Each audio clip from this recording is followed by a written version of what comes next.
HeroScape. A game easy enough 6-year-olds can play it, but complex enough it spawned countless articles, videos, and podcasts analyzing the complexities and intricacies of the gameplay. Well, maybe just one podcast. If you ever want a chance at beating Chris Perkins, here's a compilation of a few of the resources out there for how to improve at the game. The number one best way to get better is to just play the game and attend tournaments, utilizing different armies, archetypes, and formats. If you don't have a local scene, play online. Most importantly, if you can, go to ScapeCon, where you'll have the opportunity to play, question, and analyze with the best players in the community. And show off your beard if you have one. Like Ken said in a COV episode, one of the reasons he got good at the game is he played literally hundreds of tournament games and thousands of matches overall.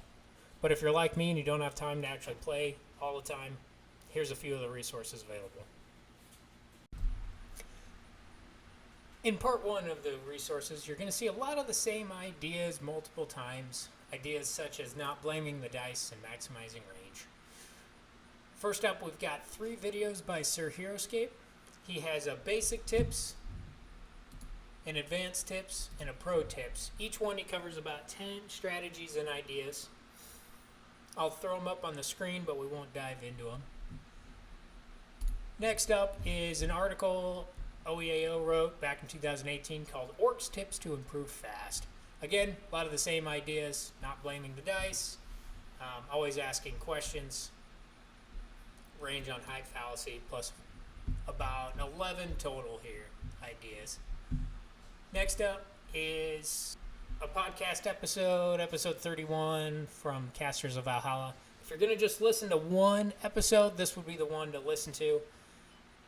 In this one, Ken breaks down everything to think through and you should do to prepare for a tournament.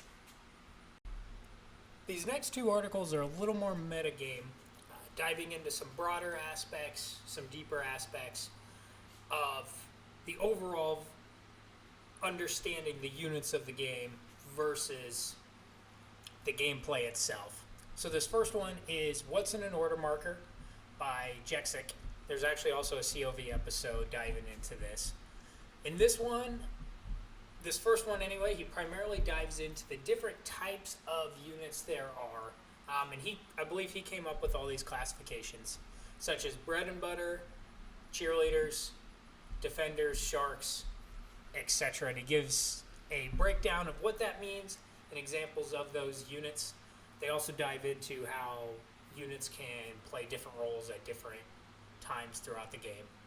These are concepts that are really important to understand in order to make a well-balanced army going into especially something like a double-blind tournament, where you're going to want some kind of a response to anything you might meet at that tournament. Next up is an article by Vegetarian18, the Reverse the Whip Archetypes. Reverse the Whip has long been the championship format. Now it's just one of the championship formats, but a very important format to understand.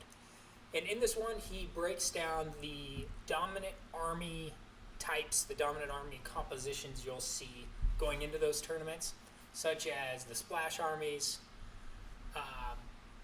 bread and butter, short but good. These are important concepts to understand. That way, one, you can go into a Reverse the Whip with a coherent army, but also give you an understanding of the different types of armies you might face in that format. Next up is another article by OEAO. This is the Classic Gauntlet. In this article, he gives examples of the top armies in the game in different point totals and hex limits, such as the Weight and Fire armies, the range plus screen, bonding melee, and then A plus junk. They're going to be the dominant, the most important armies to learn how to play against if you're going to get good at the game. So if you've got say an average player that you're playing against, you can give them one of these armies and then you take a B plus army to play against them. After that, we have a series of 4 videos that Mike actually made with his buddy Houndsroll, where they do some commentary and some breakdown of games using those Classic Gauntlet armies. Last up, we have an interview that Ryguy did with Chris Perkins, who was the ScapeCon 2023 and the Gen Con 2024 champion on Thinking 7 Steps Ahead.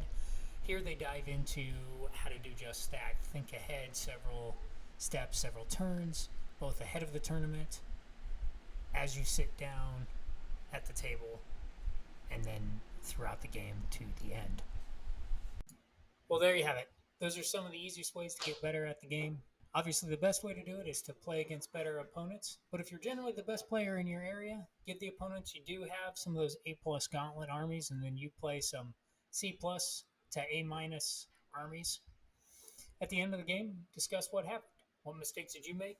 What mistakes did they make? Where could you have improved in the following areas? Order marker management? Movement? Did you miss getting on height? Did you move in the range when you wouldn't have needed to? Or did you spread yourself out too much by not slow rolling well enough? There's no end to the questions you can ask. And obviously, this isn't a comprehensive list of the resources out there, but these are a great way to get started.